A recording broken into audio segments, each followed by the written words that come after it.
Okay, wow. Welcome officially to the Vision Workshop bonus call.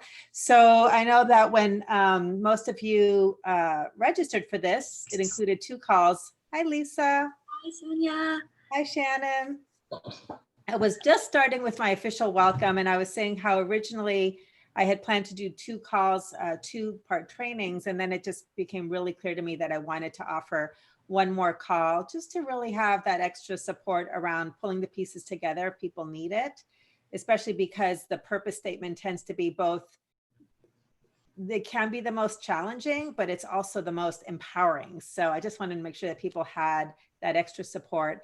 And I also realized that, what usually happens, I've been doing vision workshops for so long, is after people go through this very powerful process of getting clear about their vision, the next logical question is, well, now what? And usually I've just had conversations or one-on-one coaching or things like that. But since my work has evolved so much, specifically around receiving, it felt like it was time to create something new in support of the what now or what's next question. So I've come up with something that I'll just tell you what it is right now, and then I'll give you some more details. But basically it's called the Start Receiving Now 30-Day Challenge. And it addresses the single most important piece for receiving, which is about how to create space in which to receive. Because you can have all of the receiving tools in the world, but if you don't know how to create space for yourself for actually receiving, it's like I always say, a bowl that's full cannot receive anything new.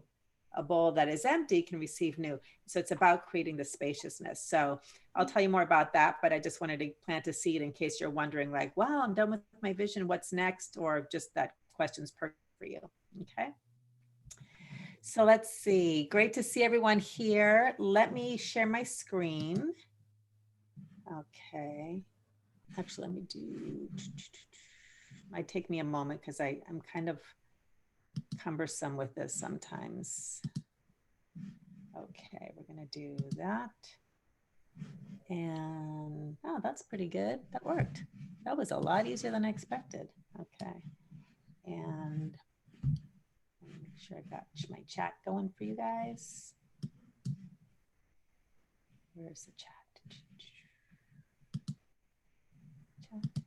There it is. Well, after about 2 years of playing around with Zoom, I'm finally starting to get the hang of it. Okay.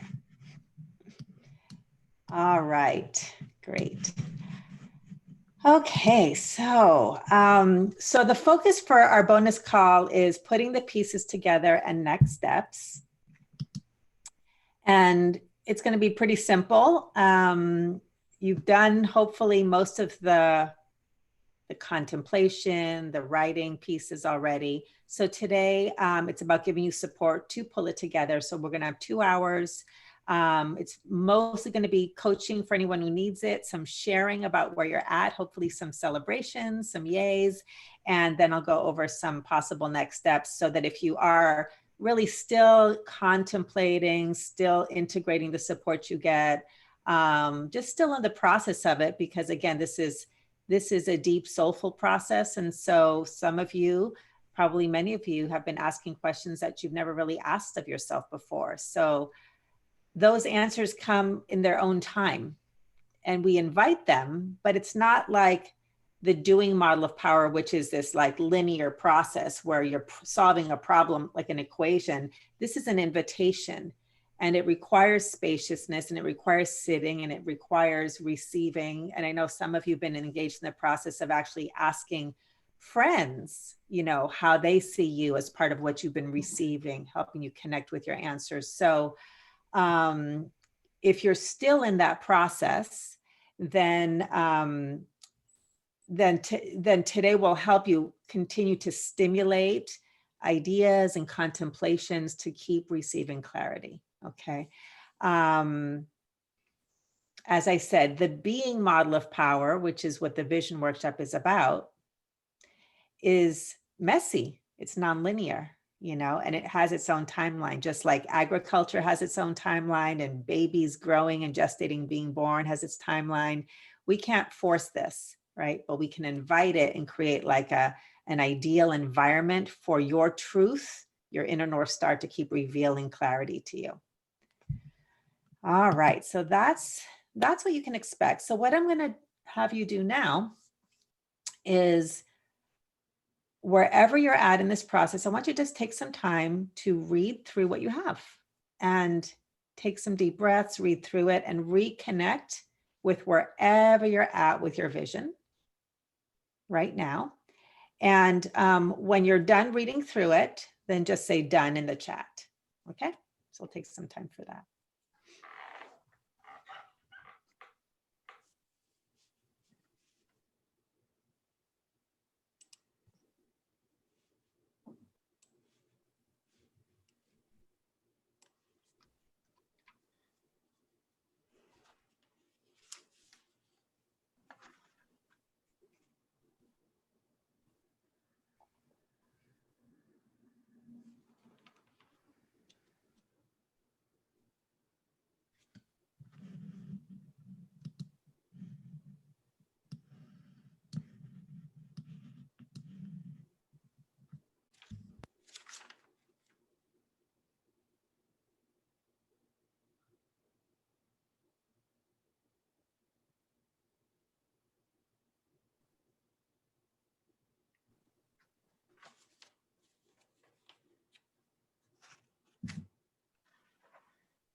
Just as a reminder, if you didn't catch me, if you're done reconnecting with your vision, just write done in the chat.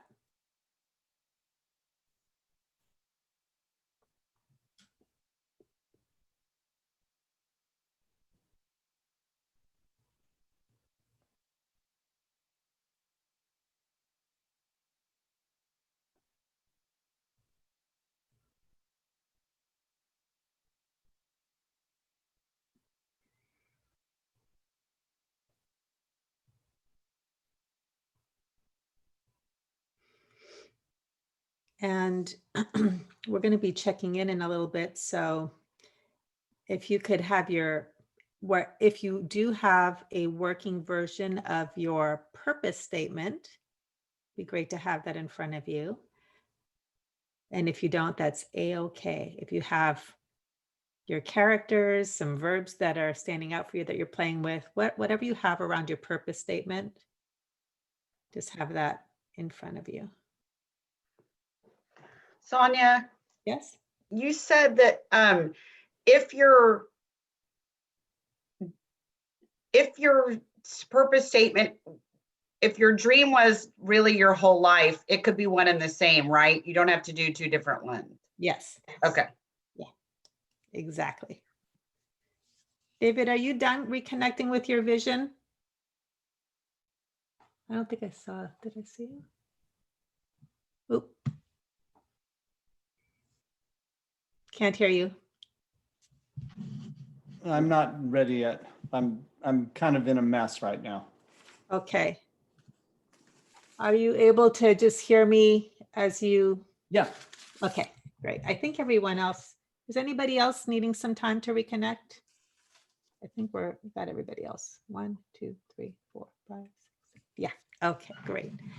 All right. So what I'd like to do now is in the chat on a scale of 1 to 10, just so I can get a sense of how you're feeling, just put in a number, how you're feeling about your vision process. 1 is discouraged, 10 is super excited, and anything in between.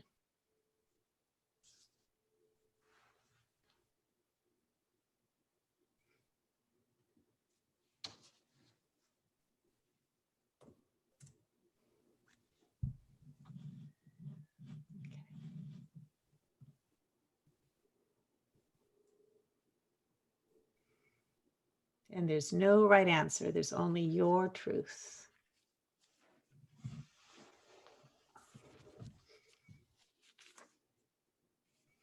Okay. Let's see. We have 1, 2, 3, 4, 5, 6, 7, 8. 8. No, 1, 2, 3, 4,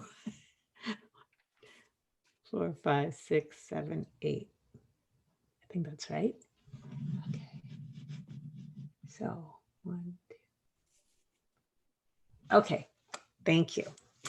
I confused myself because I have 2 Sonias, and so all right. So overall, you pretty darn good, and some of you really excited. So I'm so excited for you. That's great. That's great. And anyone who's going to be watching this video, if you are discouraged, if you feel like, oh, this is like, I've been having labor pains for 48 hours and the baby's not born yet. It's okay. It's just the nature of this experience. Okay. And what we're going to do wherever you're at, whether you're here live or on the recording, is we're going to do a little bit of clearing the space. So even if you're a 10, just even open it up even more. Okay. Becoming even more spacious and receptive for your next steps. Okay. So I'm going to have you tap along with me. All right. So what we're going to do is we're going to begin tapping on the karate chop point.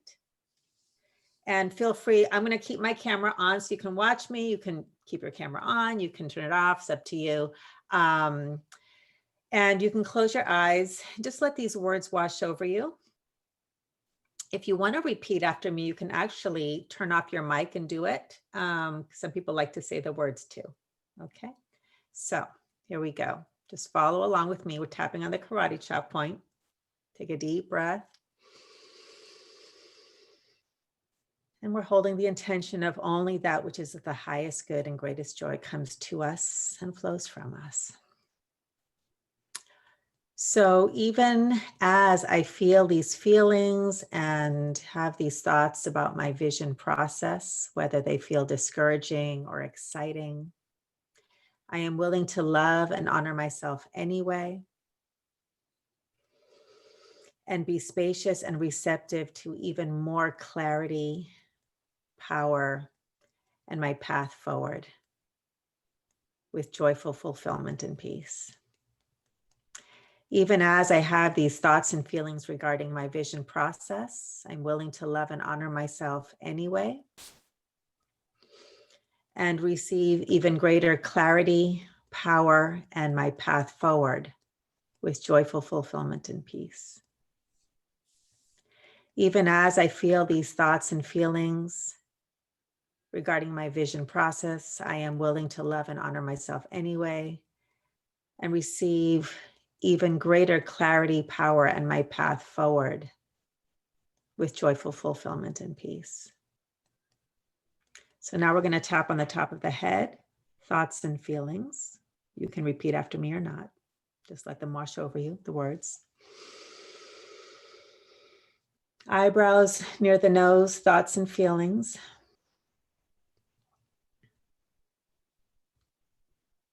Side of eyes, thoughts and feelings.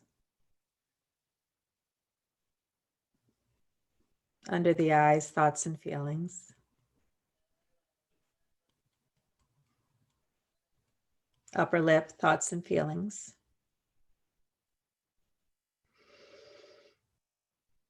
Chin, thoughts and feelings.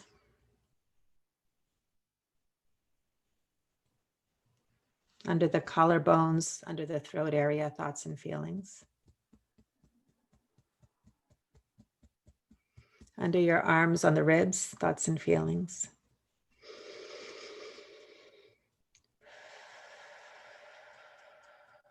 Top of the head, I receive greater clarity, power, and my path forward. Eyebrows, I receive greater clarity, power, and my path forward. Side of the eyes, I receive greater clarity, power, and my path forward. Under the eyes, I receive greater clarity, power, and my path forward. Upper lip, I receive greater clarity, power, and my path forward. Chin, I receive greater clarity, power, and my path forward. Collarbones, underneath them, I receive greater clarity, power, and my path forward. Under the arms, I receive greater clarity, power, and my path forward. Top of the head, thoughts and feelings. Eyebrows, I receive greater clarity, power, and my path forward. Side of eyes, thoughts and feelings. Under the eyes, I receive greater clarity, power, and my path forward. Upper lip, thoughts and feelings. Chin, I receive greater clarity, power, and my path forward. Under the collarbones, thoughts and feelings.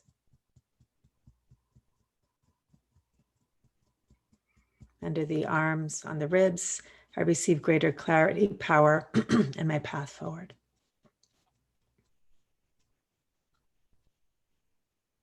Okay, so now tapping on the sternum, your heart center. Take a deep breath.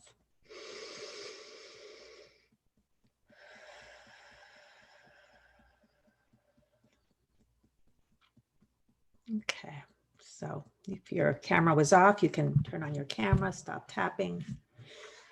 And in the chat, put in the number that you are now on that same scale of 1 to 10 from discouraged to excited. It can be the same, different, better, worse, doesn't matter. Just put in your number just so I can check in, see how everyone's doing. And actually, if you could write same, better, or worse, just so, because I'm not tracking the numbers. Okay.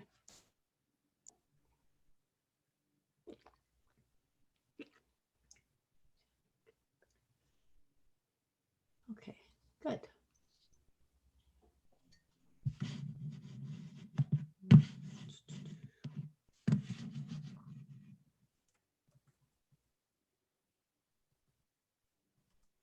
Same or better, it looks like 1, 2. I'm gonna trust that I've got everybody in here. Okay. All right. Wonderful. Nobody's worse. Let me know if anybody's worse, but I think everyone said same or better, and everyone was pretty good to start. So that's great. All right. Good. So let's check in now. We're going to start moving into coaching and support and also celebrations. Okay. So just share your name, where you're calling in from.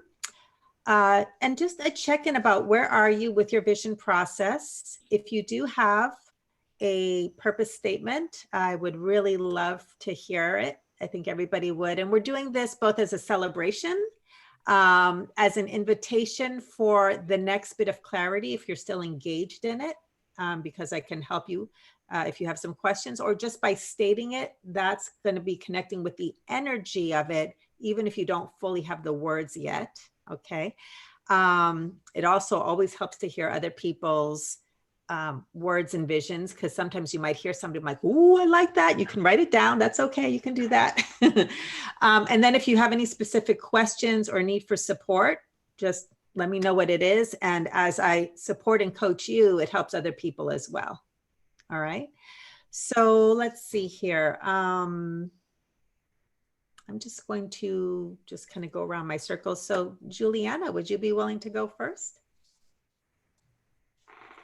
I was afraid you were going to call me first, but yes, I'm willing to go first. Thank you. So, so my name's Juliana. I'm calling in from Houston, Texas. In the process, I've been passively working on it, taking some action, letting it marinate. And where I am now is, I don't know if I have a purpose statement, but I feel like I have gotten some clarity. So originally I was seeking my vision for the oracle, which I think was maybe the symbol that came to me first before everything else. And I really struggled with it. And I didn't even want to say it out loud in the group, because when I was first, like, it's something that's resonated with me for a long time to become the oracle. But it felt like that's me trying to be some fancy goddess guru, and who am I to try, I have a lot of almost embarrassment around that's too big for me, and I still do. However, what I have worked through doing the characters and the verbs really helped, and what I came to was this statement. My purpose is to embody the oracle by seeking to know and love myself and others. It's what I do in my coaching. It's what I do, but I started out with a lot of others stuff. And as I listened to the last, I was like, I don't want it to be pressure to do this for others. And I didn't want the pressure of it being something bigger than what it was. So that's where I am. I still have a lot of these verbs though, that aren't in that. I guess they're in that, but what do I do? Is that my purpose statement? Is there more to it? Like, that's where I am. That feels good to me, but what do I do next? Okay. And that was my question. So how does this purpose statement feel to you? It feels like it's the thing I was born to do, is this sort of seeking to understand myself and others. It started with others because I feel like that is something I've always done. Like, I've just been fascinated by what makes people tick. Why are they the way they are? Why do they see the way they see? So as a coach, that very much I embody that in my coaching, and it's very fulfilling to me. But there's been this dichotomy of late as like, what do I do with this? And how does this relate to me as a human as well? So it feels like it's right in terms of, okay, that's why the oracle speaks to me, is because the oracle is about, or represents, sort of knowing yourself and helping others know themselves as well. But ultimately for me, it's about self-love for myself, but for others as well. Compassion, connection, engaging, unifying. Like, there's all these pieces to it still that I feel like they're kind of left out. And so, yeah, I had another statement that's like, I do this by engaging, seeing, observing without judgment. Like, I have but that feels much like a do statement. And I'm like, yeah. Okay. So first of all, congratulations. There's a lot here that I think is teachable and beneficial for everybody, for you and for everybody. So first of all, I know that the word oracle had this energy for you. It was like the thing for a long time. Yeah. So I love that you've been able to really use that as a symbol to connect with the essence of who you be in your life, in the world, in your work. Okay. Because here's the thing about essence and being and the truth of your soul. For anybody who gets into psychic development, if you were ever to take some psychic development workshops or intuition development, one of the things you learn is that your inner worlds communicate. Everyone's, who starts to tap into their intuition or psychic development, you'll understand at the very general level that it's its own language. Okay, so the mind has its language, which is linear, mathematical, concrete, right? 5 physical senses. The inner world is non-linear, emotional, feeling, sensing, symbolic. Okay, so when you're feeling a sense in your body, if you were to describe it, the mind wants to name those feelings. But when we start to communicate with the language of the body and the being and the essence and the sensing, you might tune into colors, shapes, edges. Okay? So it's very common, something like oracle, something that means something to you, come into your mind and then say, what do I do with this? Or I can't own this because it means, we attach all this meaning to it. It means I think I'm all that. And it's like, who am I? Like we have all of these judgments and meaning, right? But when you receive it as a symbol, now it's got feeling and essence and being, and that's your soul, your whole being communicating something to me. So I love that you were able to use this thing that your soul's been communicating, oracle for a long time, and actually open up to what it has to give to you.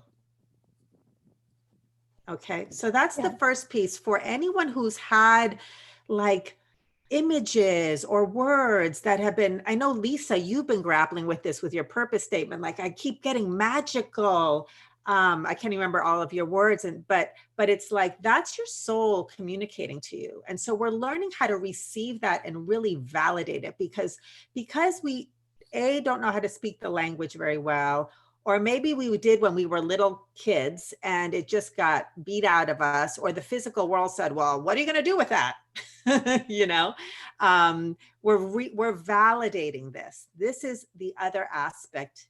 The whole other aspect of our beings that doesn't get as much validation. So that's the first thing I wanted to say. The second thing, it's about this question, which, like you said, okay, what do I do with this?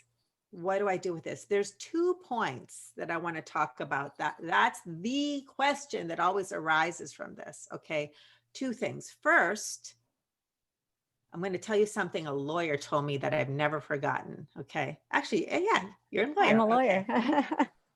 So I was in this horrific lawsuit and I was getting all these horrible emails. And every time I get an email, because I was in survival mode, I'd respond. And my lawyer goes, Sonia, stop responding to these emails. Stop. And I'm like, I can't, because I was trying to solve problems and make the anxiety go away. He goes, Sonia, doing nothing is doing something.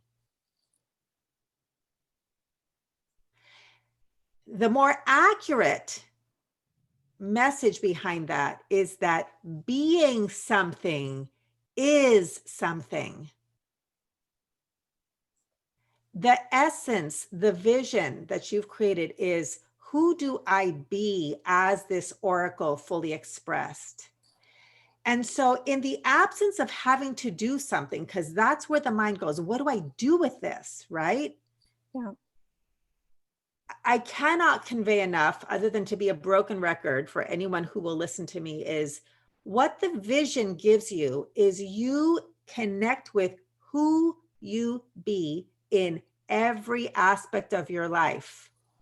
I am the oracle. The oracle represents this. Now, read me that purpose statement again. Read it for all of us. I embody the oracle by seeking to know and love. I think it's seeking to know, understand, and love myself and others. Okay. So as you be this, as you embody this in every aspect of your life, never underestimate the power of your impact and influence upon every person that you come in contact with. This is the power of being. And I'll make it super simple, because talking about the power of being that's what the Receive course is about. It's this journey, because we are tapping into things that, is like untouched for many of us. Okay. Here's the simplest example. Think of a person who embodies joy. They come into your life. How do they affect you? They say nothing, they do nothing, they just embody joy. Think of a person who embodies hate. They come into your life. They say nothing, they do nothing. You feel them. It affects you. They're this black cloud that goes through and drains the life force out of everybody that they come in contact with. And yet a person who embodies joy radiates, smiles, makes eye contact with you. You feel important. You feel you matter. That is the power of being. And we all know people on that whole continuum. So when we heal ourselves, we are part of the contribution. When we are in like a horrible place, we're part of the walking wounded, and that's our ripple effect. At very least, people are cheated of the difference we could have made by connecting with ourselves. So that's why even when we heal ourselves, we heal others. So you're having some kind of an aha, what's happening? Yeah, well, what I realized when you just said all that is that's what's missing for me is the impact. Like, in other words, I want to put out there, this is the impact I want to have. That's the part of me that feels like it's not valuable unless I'm positively impacting other people with it. Okay. Right. And I feel like that's what's missing. Well, that's great if I'm doing this, but I've got to have that positive impact. But I actually, as I'm saying it, I'm realizing that's just me feeling the masculine. I have to do something with it. Like me just being it. You're right. And I say this when I'm teaching and coaching, right, is that who you are is going to have an impact. But I guess I'm focused on, I have to have the impact to make it worthwhile. So what I'm getting is that impact is a very important component of who you be. You can put that in your purpose statement, but you can now embrace or explore and experiment in the language about imagine your impact and influence by your mere presence. Okay. What if you own that? What if you put that in your purpose statement? Or what if that's part of your vision of the oracle? There's kind of I'm sensing that there's kind of an ownership of what the power of embodiment is. And you get to put it in language, but it's just as important that you connect with the possibility of what you want. Because what we're connecting with here is the power of these words are not the words. The power of these words that you arrive at, that's why we go through this process, is what they mean to you. That's why I ask, what's your number? Because it's not about finding the right word. The words are inert. They're these empty capsules. Okay. I would say your action, every event is neutral until you assign it meaning. Every action you take is neutral until you assign it meaning, until it's imbued with the energy of what it means to you. And every word you speak is neutral until you assign it the meaning of what it means to you. So the fact that we had 7s, 8s, and 9s here tells me these words have meant something to you in this process. Because I could read somebody's purpose statement and I'm like, that's a pretty statement. What matters is what it means to you, because that's the energy that you're holding and embodying. So keep playing with the words and take this conversation about impact through your presence into the exploration. Okay? Because Okay. you'll know when you find the words that are in a line, an expression of this feeling, you will know it. Right? So that's the first thing I wanted to say about what do I do is it's not about doing, it's about being. Okay. And the vision process is about validating the power, the impact, and the influence of your being. The second one is you do get to find out what you want to do. That's not what the vision's about. Okay. But when you know who you want to be and you start to receive, okay, what actions does this inspire in me? Right? Now we start to take aligned, inspired action from this place of being. So for example, every single program that I'm developing that's taking a whole bunch of action, my cards, my 30-day challenge, my programs, all of that, there's a whole lot of action involved in building a business. But now everything that I do is an expression of that which gives my life meaning, an expression of my purpose. That's when your actions are fulfilling. That's when a job isn't this job where I have to pay the bills. It's, you know what? It doesn't matter what I do because this is who I'm being no matter what I do. Number one. So your job can become more fulfilling when you stay connected and imbue it with your purpose. I always say, you can be cleaning toilet bowls, and if you know your purpose, you're going to be happy. But if you don't own your purpose, you're going to be miserable, unless you really like cleaning toilet bowls. But most people don't, right? It's all about purpose and context. So that's one way to bring greater joy to whatever you're doing, is be connected to your purpose. And you can get clear about what you want to do when you're connected to your purpose, because now you're asking that question from a place of, okay, now what do I want to do as this energy of Oracle? What would inspire me? So now you're asking the right question, and that's going to inform your doing. Okay. Okay. It's making me realize I already do it, right? Like I'm already doing this, but what I'm realizing is what I want to add to the purpose statement is what's the impact I want to have because of what I do. Good. Yeah. Good. Awesome. Okay. Well, I hope that was helpful to you and to everyone. I hope it gave everyone some food for thought. That's why I went deep with this. This is a good conversation. Thank you. Let's move on. So Aubin, how about you? My name's Aubin Damien. I'm calling from San Anselmo, California. And I have my verbs, but I have too many. And so that kind of got me, I don't know, kind of stopped again because I didn't know what to do after that. So that's where I am. I also did push forward and write a vision statement, but it feels very jargony to me. Okay. When you were at part 2, you were discouraged because you were bumping up against the characters. And then I said, play with verbs and talk to some friends. And I know that you had shared that you were in that process between calls. So how was that for you to start getting feedback from people who know you? It was great. I mean, it was really, really cool because the overlap was very strong. And so it was clear that obviously other people are clear on who I am, even though I'm not.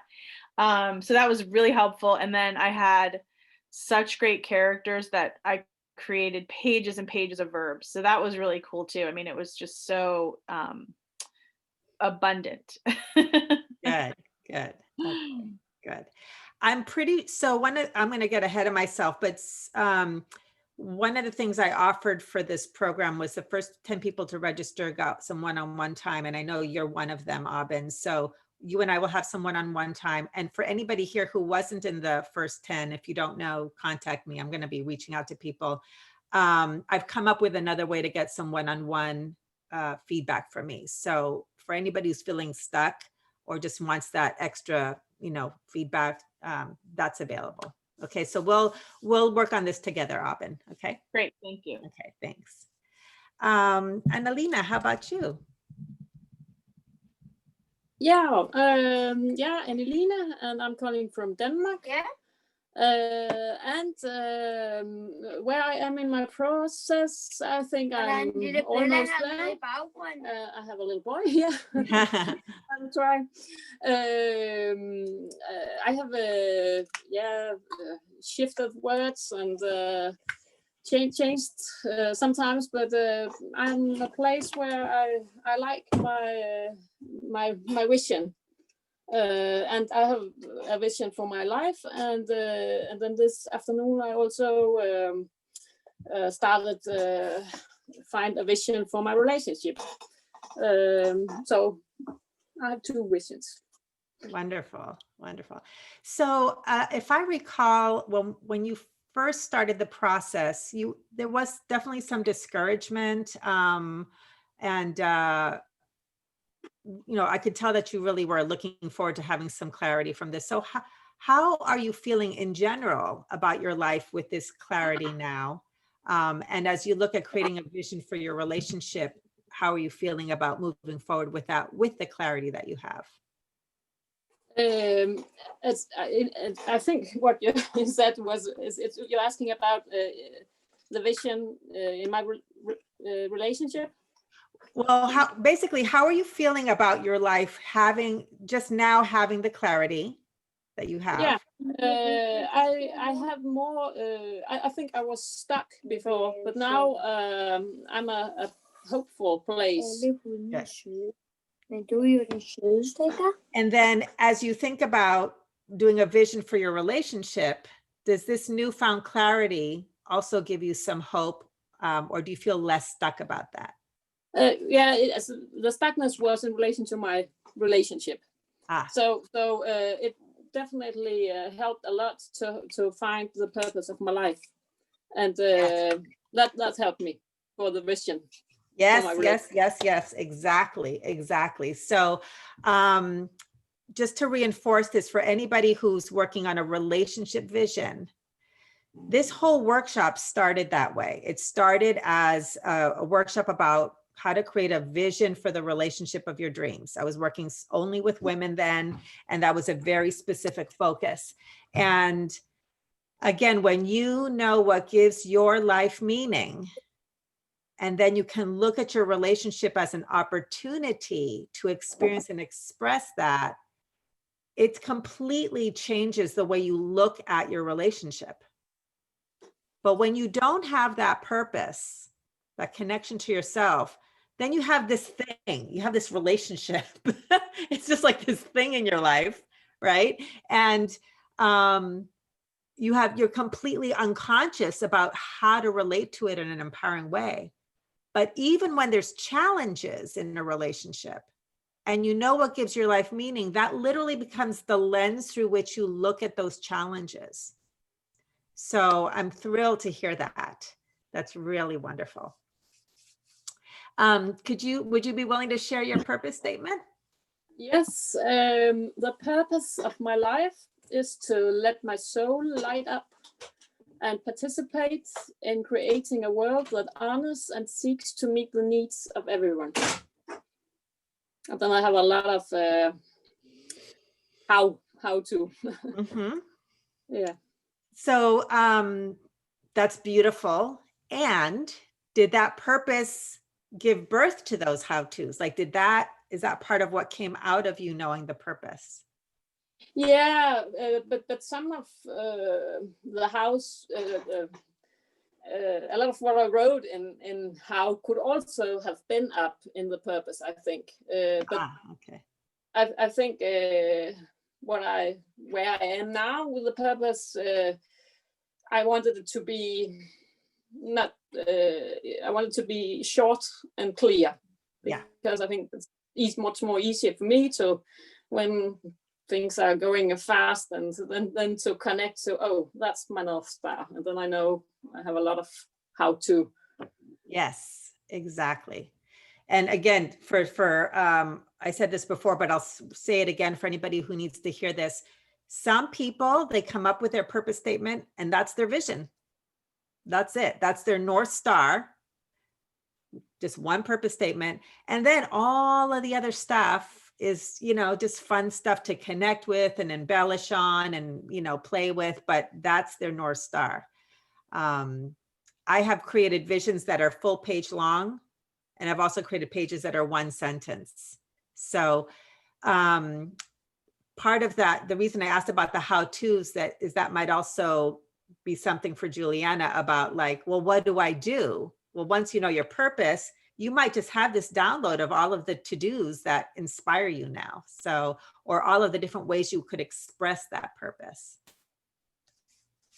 Yeah. Okay. Well, do you have any questions, Annalena?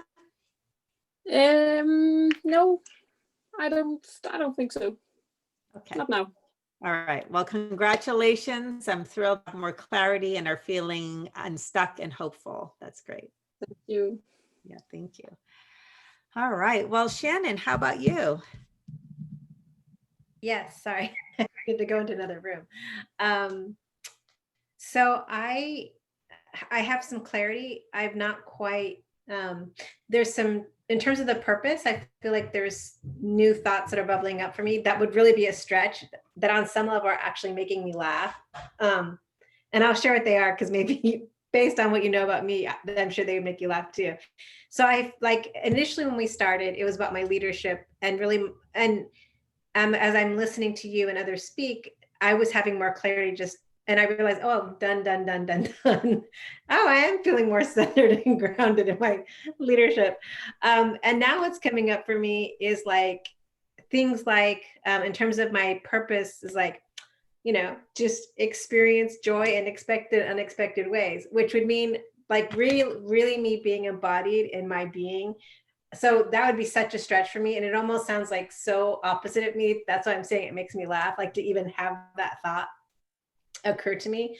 Or just, oh, I would experience, I wrote some things down like, oh, just to experience like worthiness in expected, unexpected ways. So I thought, wow, what if, or just even new ways of being in expected, unexpected ways, which is in alignment with my whole, like, I'm very growth oriented.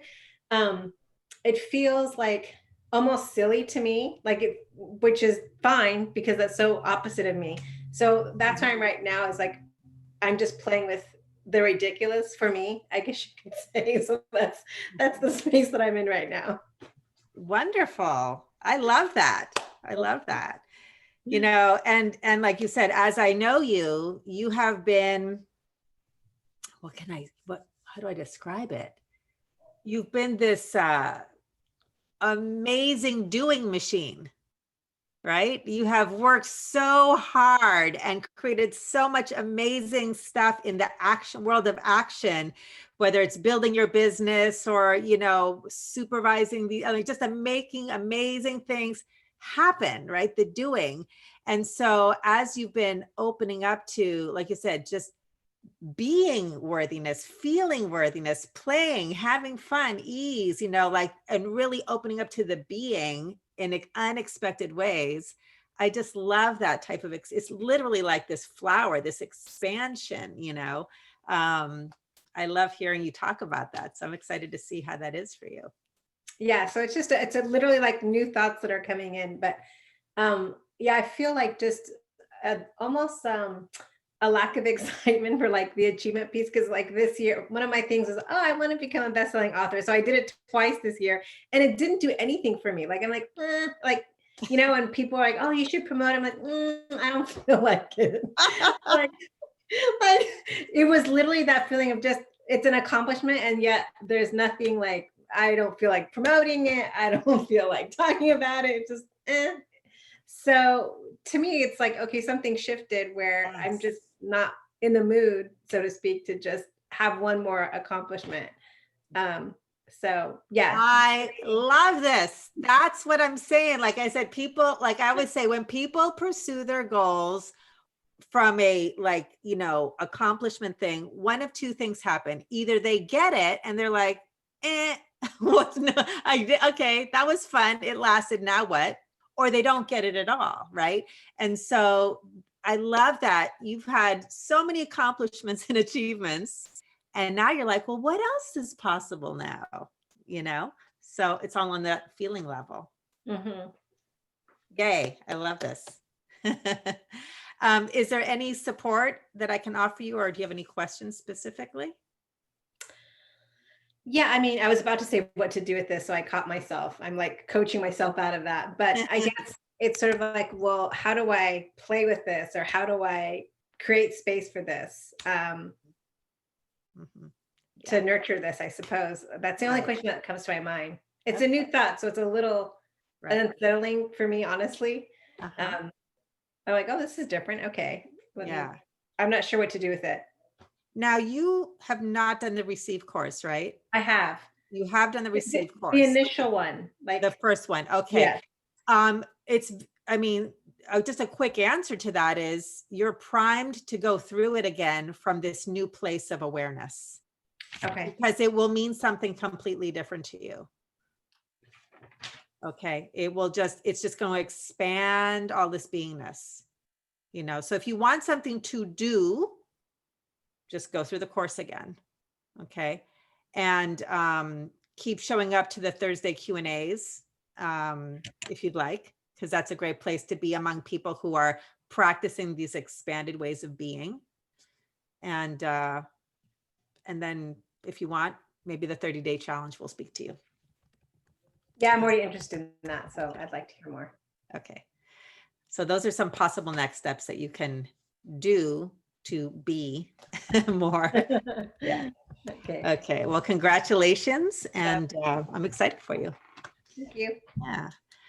All right. Let's see. David, how about you?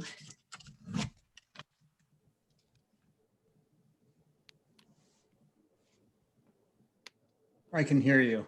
Okay. I'm not ignoring you. I'm thinking. Well, I've been writing down all sorts of things, but I'm living in Oregon City, which is just a little bit south of Portland, Oregon. So that's where I'm from. And I know yesterday I ate way too much candy because I'm having a hangover this morning. So I'm a little confused on things. I actually feel really good about everything that I've been working on here as far as like a comprehensive statement about what it is I don't know. Like I'm trying to boil it down to the most important aspects of whatever my purpose is. Now, I feel kind of redundant because you guys may not know this, but I get to spend extra time with Sonia because she lives so close. So we talk a lot about what's going on with my purpose. I think I don't really have an answer for you, but it deals with living an experiential life, integrating it and sharing it. That's about it. Okay. That makes sense. Yeah.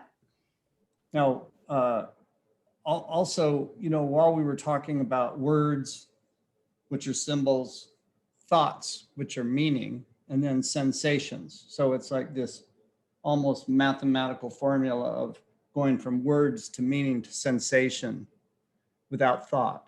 So what I've been doing lately is defaulting to feeling without thinking why I'm feeling, just feel it through.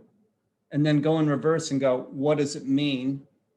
And then what are the words that describe it, instead of going from words to meaning to sensation. And I don't know if I'm even making sense. It might be the Reese's Pieces talking here. But anyway, so that's where I'm at. Do you have a question? Do I have a question? No, I'm kind of thinking like what support I would offer you in your process. But, what I know of you is, you're a deep thinker, a deep contemplator. And I have been very excited for you that you've been doing this sensing work. And I think the main thing I would say is stick with the sensing work. Just keep feeling, feeling, feeling, sensing, sensing. For those of you who don't know, the Receive course is all about the being model of power and exploring the being model of power as a way of unlearning struggle, because struggle begins in the mind. So being is about feeling. It's about sensing without the mind, which is what David's been really practicing lately. And I really feel like your awareness of the sensing without thought, the sensing without analysis is not just for you, for everyone. It's the keys to the kingdom of your deepest wisdom, of your deepest understanding. And most importantly, your deepest embodiment. Because after all, everything that we want is a feeling.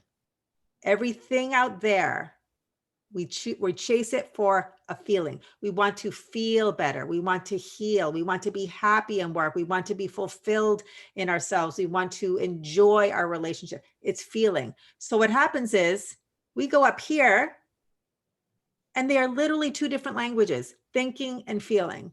We think that if we figure it out, we're going to feel better. No, you just feel. You just feel. Feel is a complete sentence. And from that, awarenesses arise, words arise, clarity arises. So for you, David, with your vision, your statement, just keep feeling, just keep sensing. Know that these questions already are alive in your body. And as you just keep feeling, it will just come. It will just come. So that would be my main support to you with your process. Thank you. Yeah, you're welcome. Okay, awesome. Thank you. Let's see here. Bogumila, how about you? Okay, so I prepared a draft of my vision statement and purpose of my life, and I sent it to you in email. So in your spare time, you can read it. I will.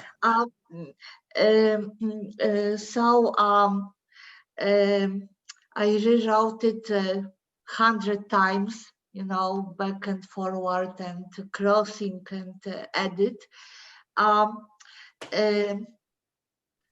I'm not sure if I'm ready to read it in front of the group, but maybe just some 2 sentences. Purpose of my life is to cross my limits and find the space where impossible becomes possible. Like it's working version.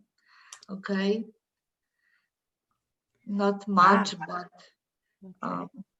it sort of goes with my personality, because very often I thought about myself that many things are impossible for me to get it. So that's why I decided go for it. Ah, Okay. yes, wonderful. So I love hearing this. How does this feel? I know it's your working version, and thank you for the it's courage. very working. It's Yeah, very working. Okay, and thank you for the courage and the vulnerability to share here. I'm very happy you did that. So it's your working version. How's this feeling so far? Very, very, very well. I feel very excited about it. Good. Uplifted, or whatever you say. Well, because because I'm from Poland, so I thought it would be better if I write it in Polish first, in my language, because the words come easier, and then translate it into English. So I'm not sure if I didn't lose anything in translation, but basically what I want in my life from now on is to change impossible to possible. Yes. I love it. And that to me is very, very clear. And I totally support you in writing it in Polish. Because again, it's all about how it feels. It's all about how it feels.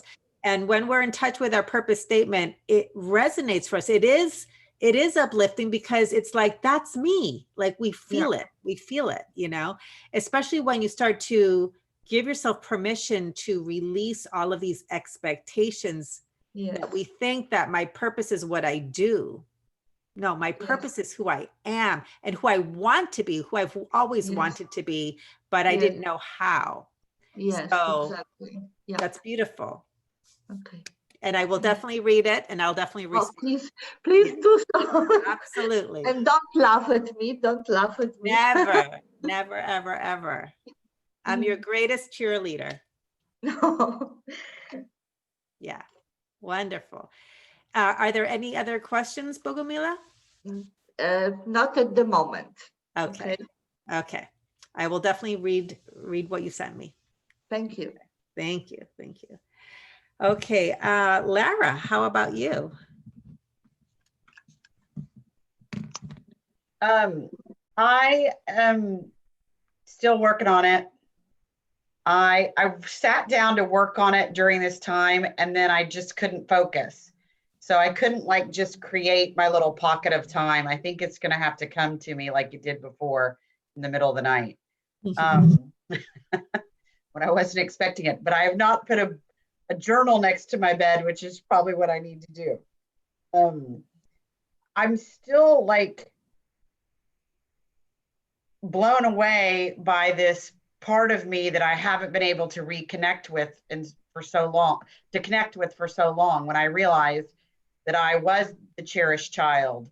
It's just that I haven't been able to connect to that for 24 years since my dad died.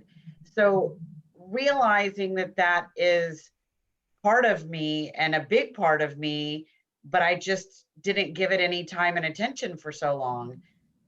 That's been a big thing, is trying to, and I realize that's part of my life purpose. And I going through the pages, I realize I do have a dream, but it's like a little parentheses to the cherished child.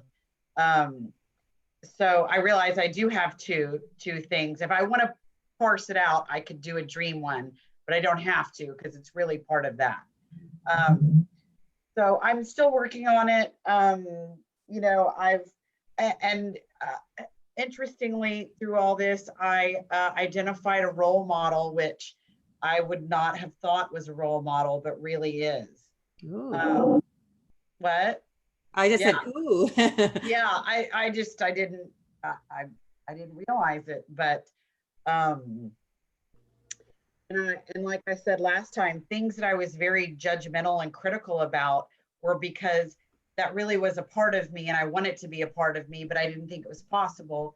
So to deal with it, I became kind of critical and judgmental of people that had this thing that I wanted. So, and I've just had a lot of realizations, and I'm still working on it, and probably in my 30-minute time with you, I'll get it firmed up. But it really has to do with being the cherished child and having this safety and security, because I also am the nurturing mother, and I want to share that with the world. I want to nurture and share, and then I haven't figured out how my curious scientist comes into this, because there's that real practical side of my brain that I can't escape. Right. And I like it, so I don't need to escape it. I just need to figure out how it fits in. Yeah. There's a number of things that I want to take from what you've shared for everyone's benefit, for yours and everyone's benefit, because there's so much richness here, and I hope Bogumila is in earshot wherever she went, because this connects a lot. So first of all, this cherished child aspect of self that you got in touch with, there's a couple profound things about what's happened for you with that. Number one is you had a 180-degree paradigm shift about who you thought you were and what you thought was possible. So you had this, and I say, when I use the word story, I say story with the utmost respect, because sometimes people hear the word like, oh, you know, you got to give up that story. Like, it's like, no, like we have the stories of our lives and the stories we tell ourselves literally define our reality. It's our consciousness. And so you had this story, Lara, of like, you know, I have to do it all myself. I don't have any support. I had to fight. I had to claw. I had to scratch for what I have. I still have to do it in my life, you know, as a physician for my family, like, you know, scratch, claw, scratch, claw. I don't have any support. I'm not left. Okay. You had that and you know where that came from. Okay. So family of origin stuff, childhood stuff. And then you remembered that you have, I'm getting emotional for you. You have the direct experience of having been cherished by your father. And that blew open, it like exploded this story. And it wasn't just like an idea. It's like, wait a minute, if I just look at this from a different perspective, if I'm willing to see that maybe I was cherished, maybe I actually have a direct experience of this. Now you see your life in a completely different way. And for Bogomila, the impossible became possible. I wrote that down when she said that. So I invite everyone to look at if there is this story, like for example, I had a story of abandonment that I told this story in another class recently, but it's like, I projected this story of abandonment. It's almost like the spaghetti that you go all over my life, right? I had the story of abandonment. Money would abandon me. God would abandon me and I would get cancer. Clients would abandon me. Relationships would abandon me. Like that was my default expectation. And then one day I got to, and I won't go down the whole story, but basically like you, I got to look at, what if the opposite is true? What if I'm actually not afraid of abandonment? What if I'm afraid of relationship? What if I'm afraid of bonding? And I realized I was, because bonding meant suffocation.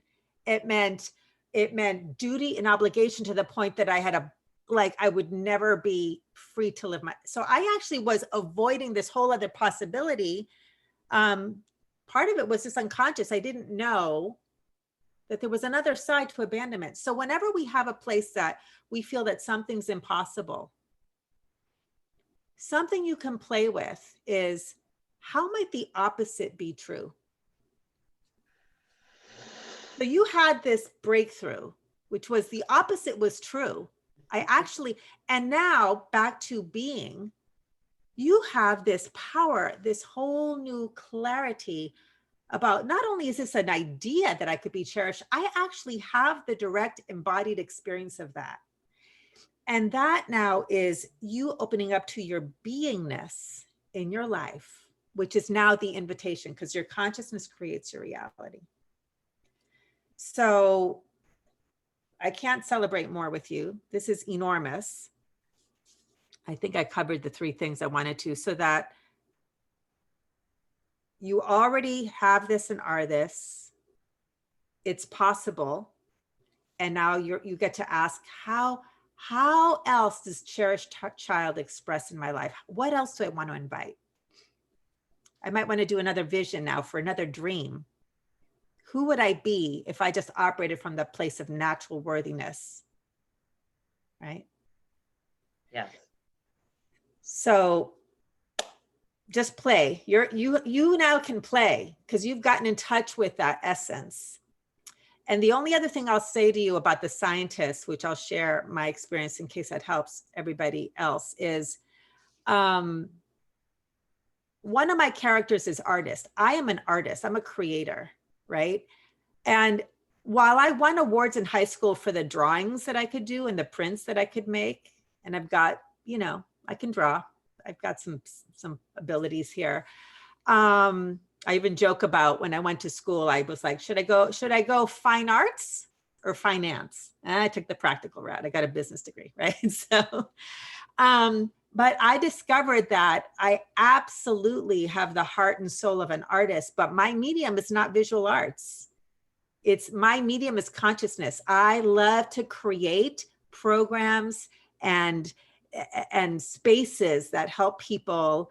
I can't even put into words, but I literally get my creative fulfillment from the programs that I create and the facilitating that I do with my clients. It's very creative for me. So the scientists, you just keep playing with that, and whatever, like Oracle for Juliana, scientist, it has some meaning for you. Just play with it, because something will show up. You might be a scientist in a way that you never thought of before. Because that is how you see the world. There's that part of you that does see the world that way.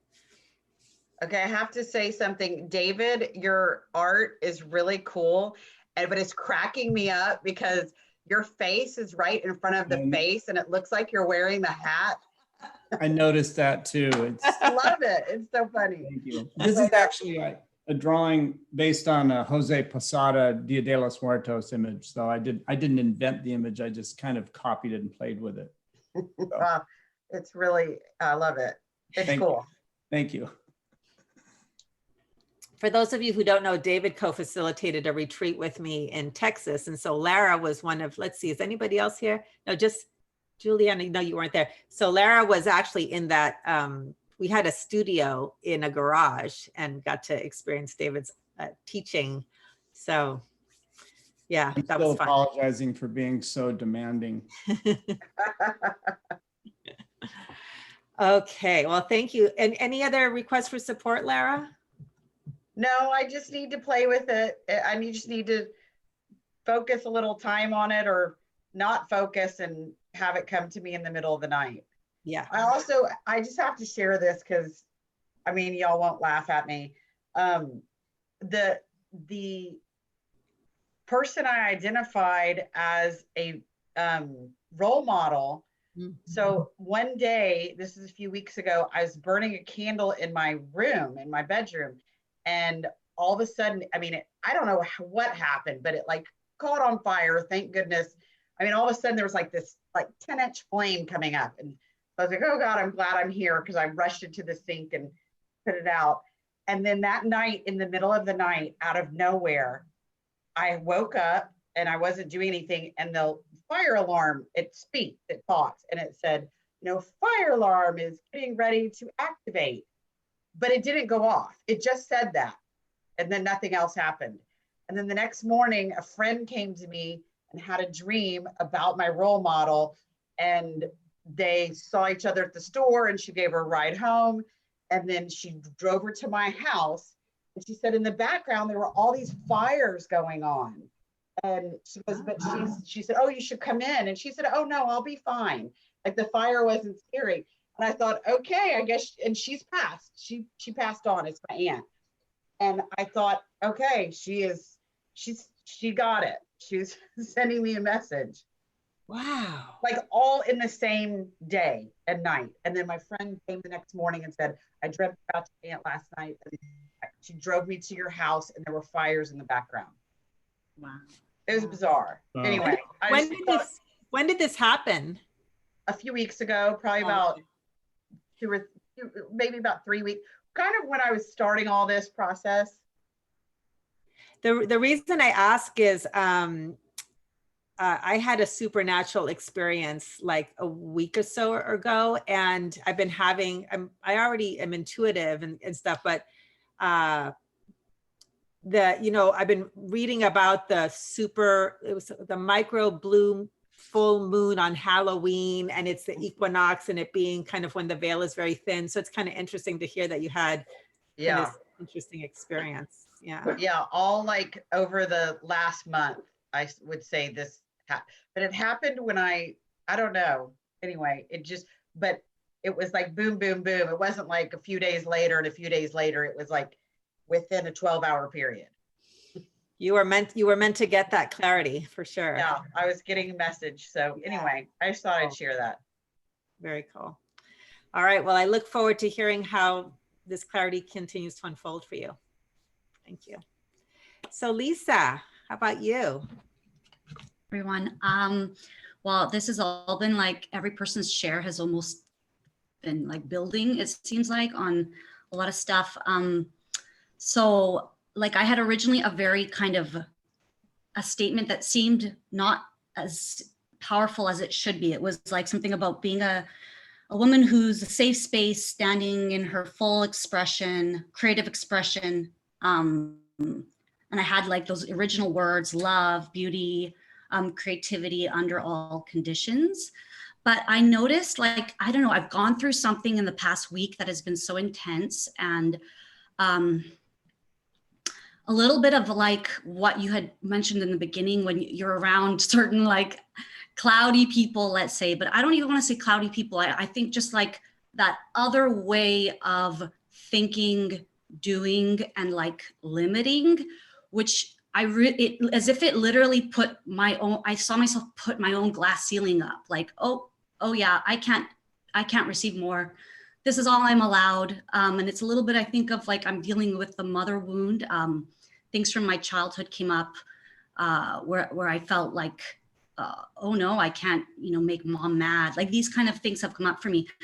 So I started to now just kind of go deeper into, like, even with what Lara said, being like the cherished child, which is very, I think, like about being unconditionally receptive of all things, which is like amazing, and how true is that, like, as a child of God, or a child, like we are truly cherished and worthy. And so I'm feeling like I need to kind of bring in this into my statement, is being, and so much of what you've been sharing with teaching us, Sonia, is like taking up the sacred space so that I can be, and I'm thinking of playing around with maybe like my soul's truth, or maybe cherished goddess, like soul's truth, cherished goddess, somewhere in there that gives me unconditional permission, because I can see how much I have this permission thing. When I don't feel I get the permission, I literally I give away my power. Okay, no more power over here. So that might maybe be part of it, like something where I'm unconditionally giving permission. And then I brought in some of the words of what, like, to provoke, because I see that I would provoke, and then that provocation tends to kind of like shut me down because I don't feel I can. So instead, to hold the space that I can provoke, ignite, and experience unconditional joy and miracles that bless me, my loved ones, in the world. These are sort of, I don't know if I kind of went all over the place there, Yeah. but a lot of of everything you said, just to add to the soup, right? Like major soup. Yeah, the soup of your creative process. The words that just leapt through the screen at me, because I know the process you've been in. I'm just going to throw it out. But I almost feel like, I wonder if your purpose has something to do with to embody unconditional permission, or the unconditional permission to be fully expressed, like, you talk so much about the light and the shadow of the goddess, and the sexual energy, and the creativity, and then having that, like, almost inspire and ignite in others a permission, a possibility. That was when you said that, like, I just really got to that you embody unconditional. And here's the thing about your purpose: we teach what we have to learn. Yeah. Okay. So if your purpose is to, because I mean, that's all of us, our purpose, we're in the process of discovering how to live that purpose, which means we're always living it, which means we're giving it, it's like giving and receiving. So if your purpose is to embody unconditional permission to simply be all that you are, right? You're going to be going through a process of tapping into that permission, giving it to yourself, experimenting with, expressing it, exploring it. And, you know, you've talked about you as the musician and the artist and the goddess and the beauty, like you want to be that so that then others can be that as well. Right? To Yeah. as a coach, as a performer on stage. So I don't know if this resonates for you, but boy, those words really resonated for me when you said that unconditional permission, because you feel yourself contract. Can I be this? Can I really be this? Yes. Right. And it's as if, like, if I don't embody first off that sacred, if I don't take, like how you cleared the space, if I don't take up sacred space to be, my personal reality gets filled with a lot of, you don't have permission. Like, who are you? Who do you think? Right. Like, what? Like, how did you do? Like, what? That whole process of the mind. Well, what did you do to do that? Like, a lot of distrust in my capability to manifest through consciousness comes in, and then I start going, and then suddenly my whole space is filled with that. Yep. So I can totally see that, like, okay, maybe I really need to foundationally, like, a la Sonia Miller's Receive course, sacred space, be sacred space, because it feels like I've had just so much things filling up my space as a woman that that might be part of it, that then gives permission to blah, blah, blah, blah, blah, blah. Yeah. You're in a great place. Just keep the soup simmering and let the flavors, come out. Like you're in a great place. Okay. Yeah. Thank you so much. You're welcome. You're welcome. Yeah. Good stuff. Yeah. I can feel it's coming. It's coming. And your practice is just keep receiving all of it, because it will reveal what's next. Okay. Thank you. Okay. Sonia, Yeah. you might not remember exactly what you said, but you said unconditional permission to what? I can't remember what you said. I actually said to embody the unconditional permission. Yeah. Right. And it might be too, like you said, to exemplify the embodiment of sacred space, or to be an example of embodied sacred space for self. I don't know. Those are some of the words. Right.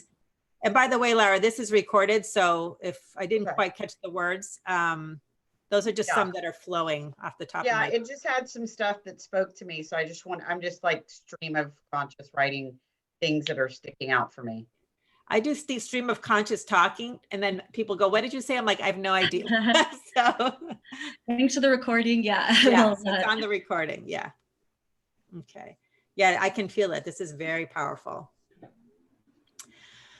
All right. Well, let me see. I believe everyone is gone. Are there any other questions that have percolated through these in-depth conversations? Okay. Well, congratulations, everyone. And like I said, this process is messy, but it is so rewarding and fulfilling as that clarity continues to emerge. So I'm excited for all of you. And let's, with that, go into possible next steps. Let me just move this around here.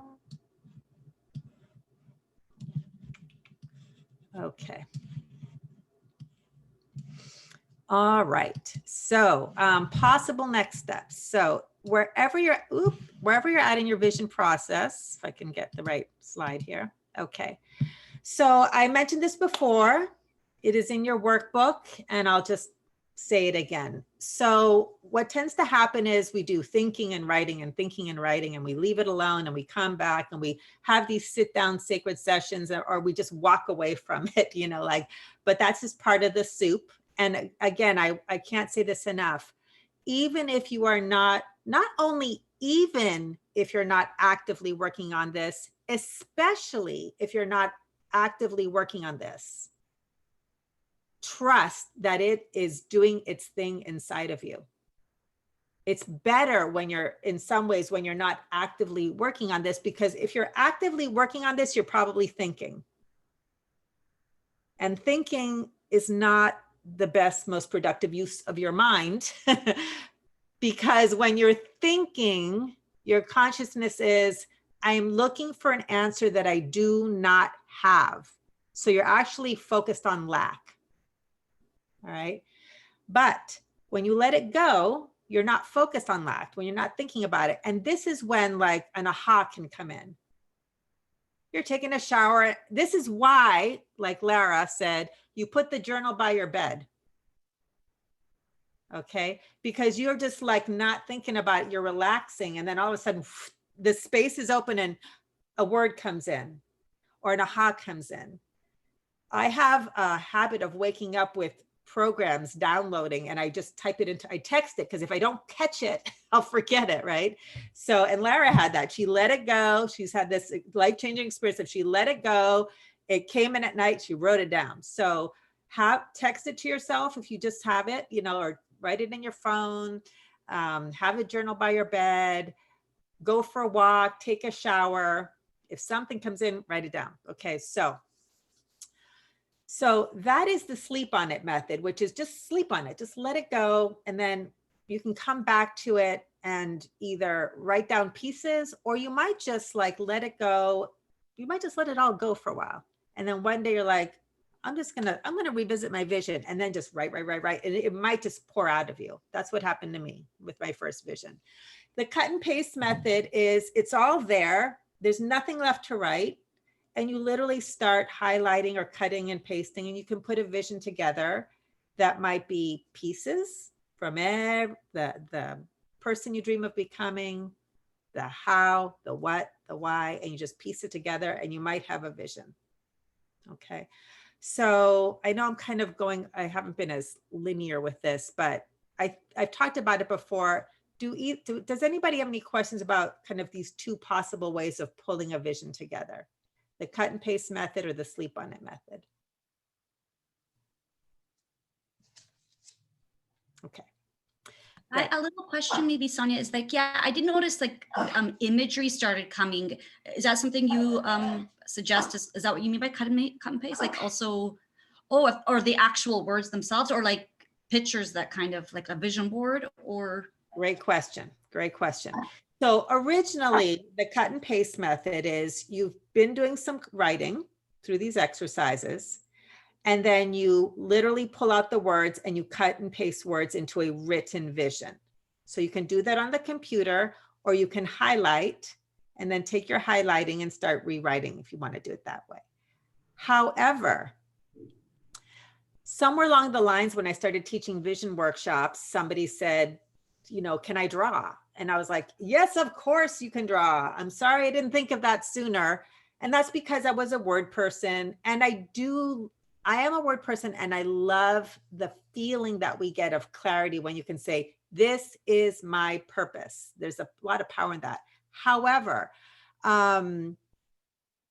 teaching this latest vision workshop, I took down my dry erase board and I was inspired to draw a tree because I'm all about the majestic tree. So my vision now is it's a combination of images, like you asked, Lisa, and words.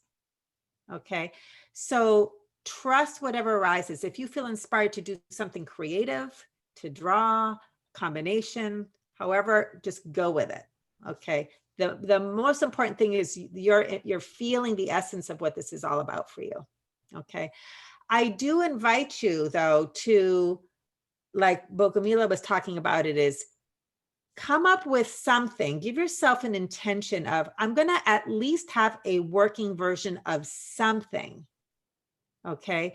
And I've had people type it up on a piece of paper and, you know, frame it or put it as a screensaver, or, you know, it can be very simple. You just write it on a chalkboard somewhere in your house, you put it on, but like the ritual of this is my vision, at least a working version of it.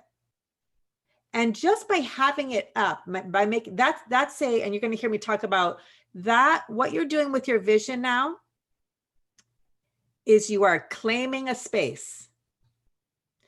This is my space. This is who I be. This is the space of my dream. This is the space of my relationship. This is the space of my life. I'm claiming this space.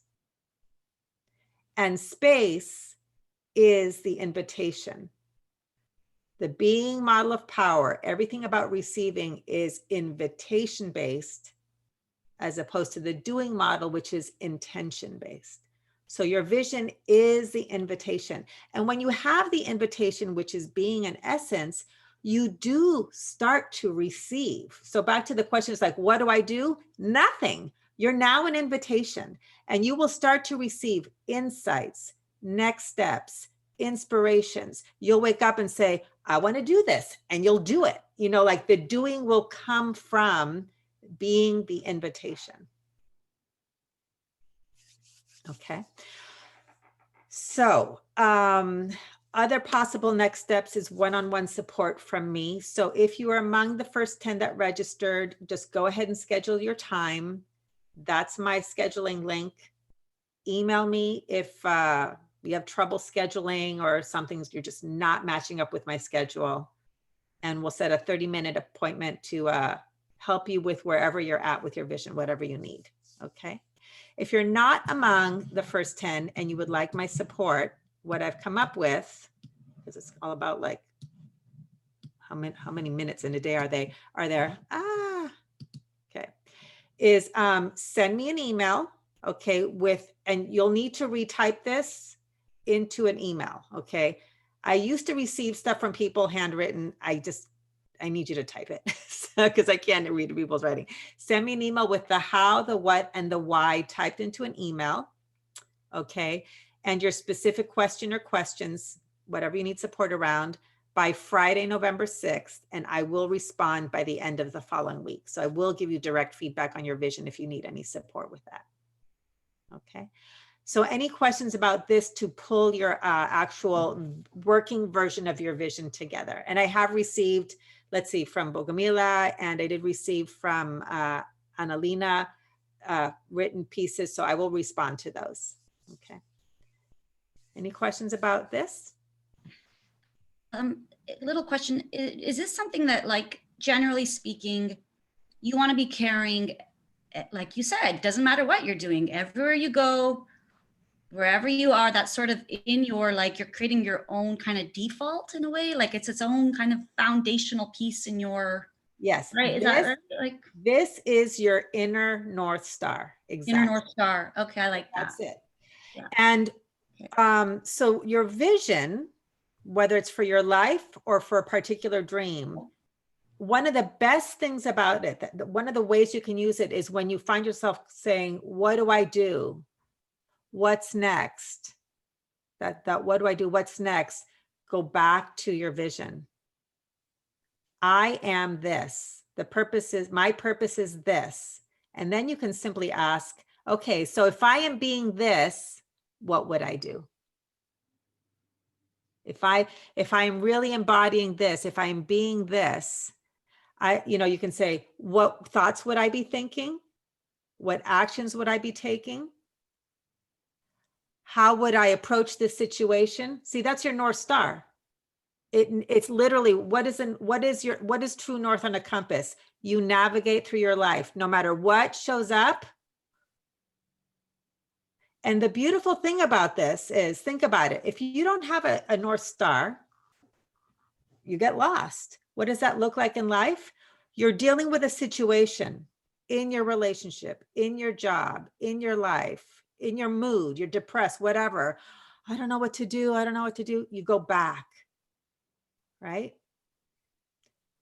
To your North Star. But if you don't have a North Star, what happens is we get up into the mind, and the mind is a machine. So the mind is going to look for an answer as if there's a right and a wrong way to do it. If you look at your life through the lens of right and wrong, you will be lost. There is no right or wrong. There's no absolute. There's only your truth. There's only alignment. The physical world is one of judgment, right, wrong. The inner world is one of alignment.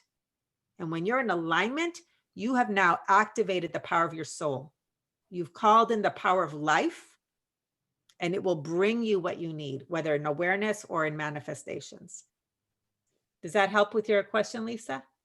Oh my God, like, amen. I could feel just the like open channel of all good things. Yes, thank you. Good. Perfect. You're welcome. Great Absolutely. question. Thank you for that. Thank you. Awesome.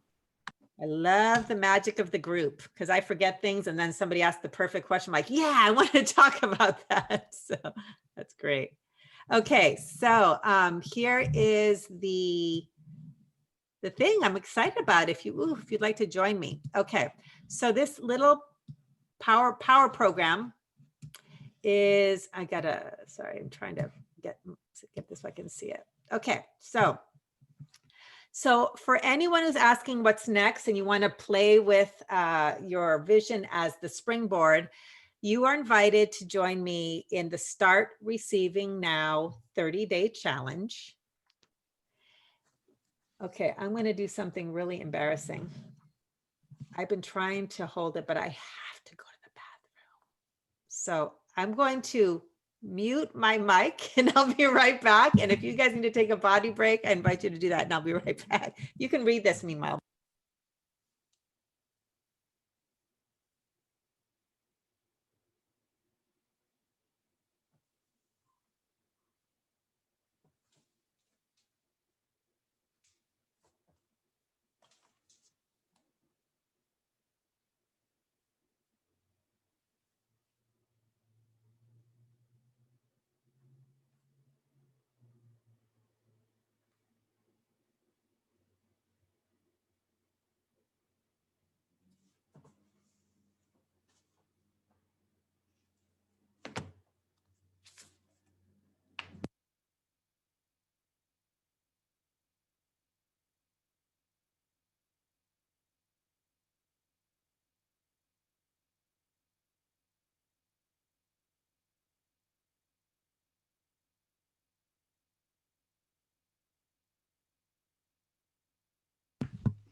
All right, thank you all.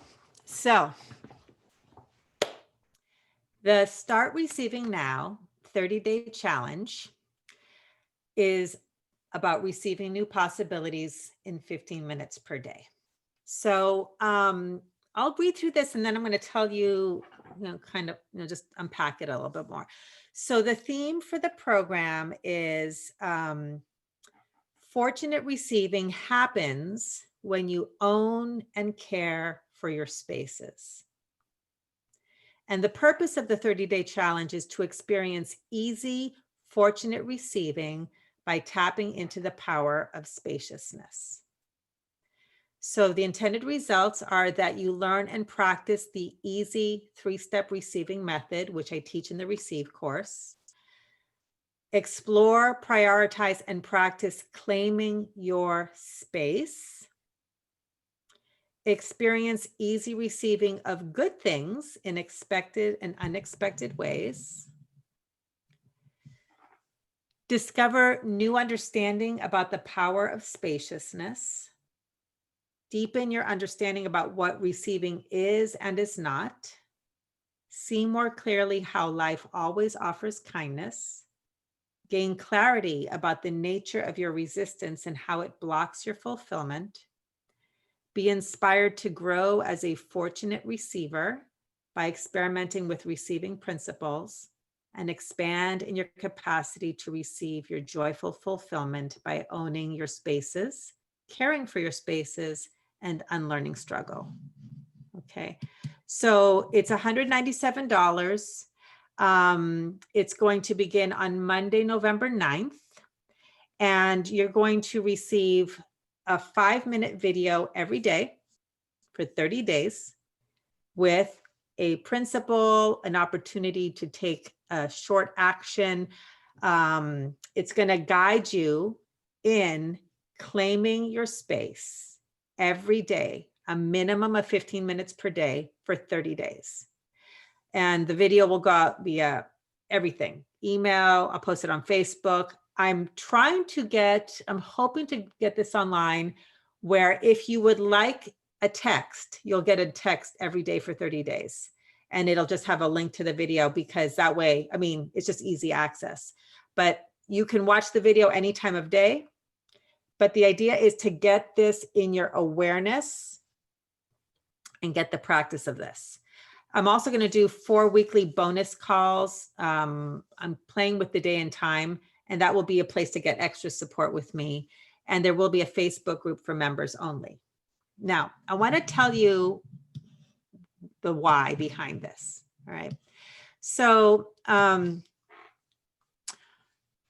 think most of you know I've been working as a coach for over 20 years. And the thing that I have seen happen pretty consistently with many of my clients, not all of them, but many, is that people get wind of the work, the results that are possible, the teachings themselves, and they're really excited about it. I have my clarity call that's decide to sign up for a program or coaching or whatever, and they're all gung-ho.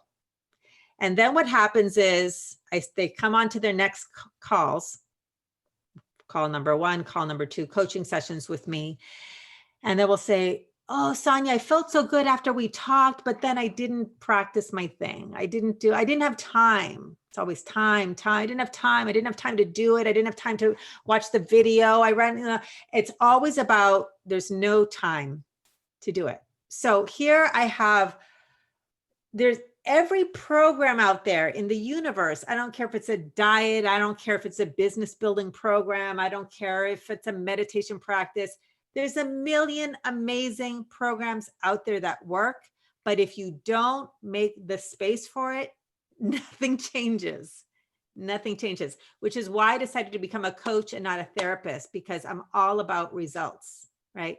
So one of the things I say all the time is, in order to receive, there must be a space in which to receive. If the bowl is empty, it can receive. If the bowl is full, it cannot be received.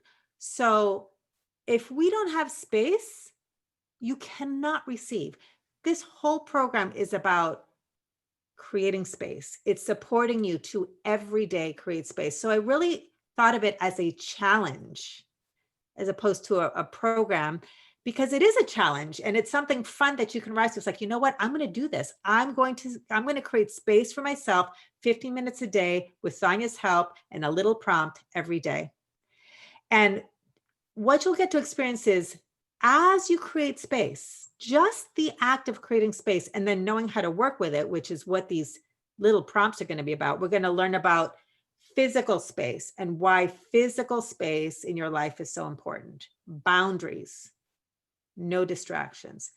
We're going to look at how to create the space in your mind, mental spaces, the space in your body, sensations, the space in your emotions, your feelings, okay?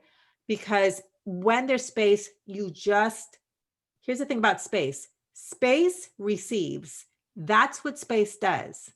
You have a blank counter on your kitchen. How long before it's filled up with crap? It just receives. It can't help it, right? You have this nice empty space in your closet. You've done all the spring cleaning. How long does it take before stuff starts to show up? You have a nice empty space in your garden. How long before the weeds start to pop or the cats from the neighborhood start pooping? Space receives. That's what space does. So if we don't have space, we can't receive. But when we make space, we receive.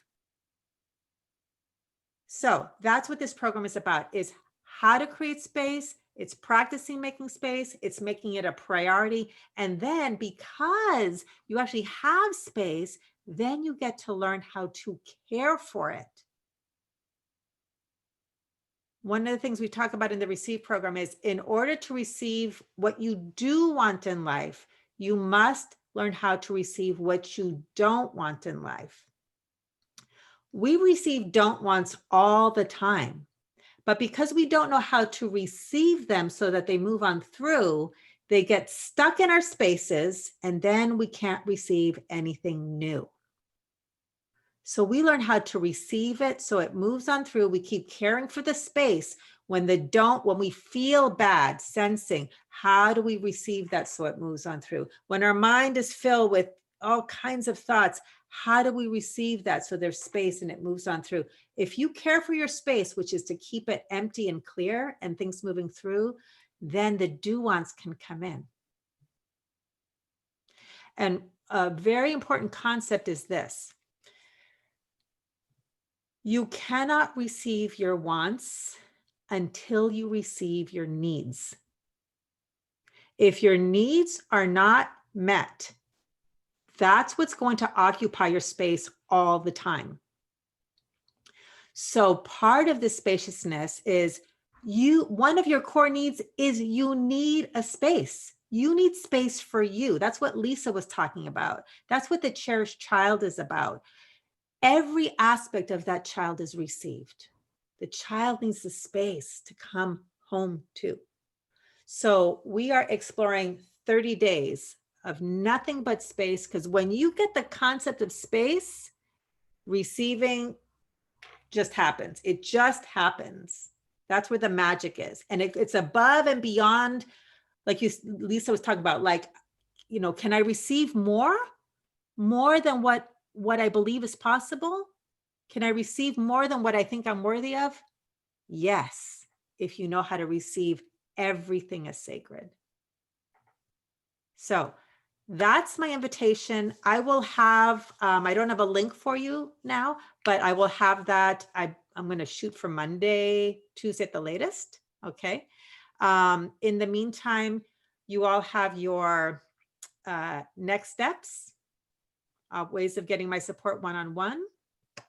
And I think that's it. So I'm really excited. I would love to see as many people as possible join this 30-day program, because it's going to be totally awesome and fun. So are there any questions about this specifically? How it works or what it's about? Okay, I guess it was pretty clear. All right. Well, we're wrapping up a little early. Are there any questions at all about anything having to do with this program, next steps, support, anything at all?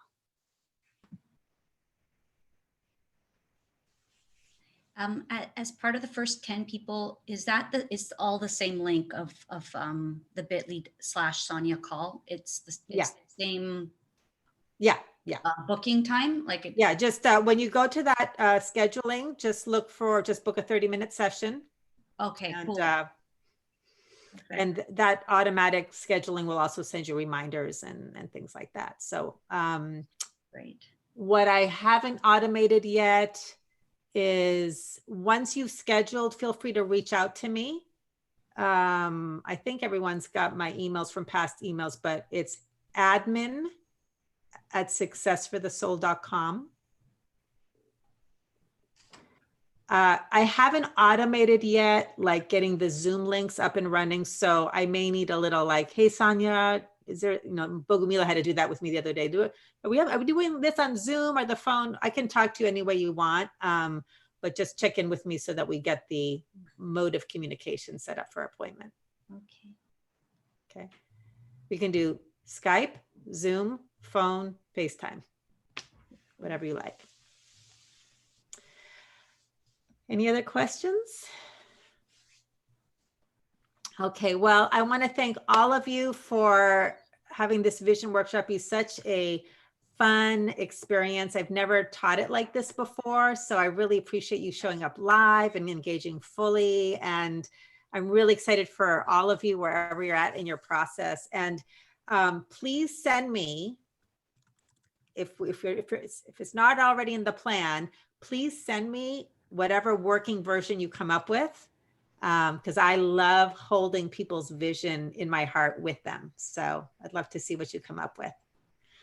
All right, everyone, well, have a great rest of your Sunday. Have a great day, evening, week ahead. And I look forward to connecting with you more, and just watch for emails. I'll keep you updated on all of this good stuff. All right. All right. Bye, everybody. Bye.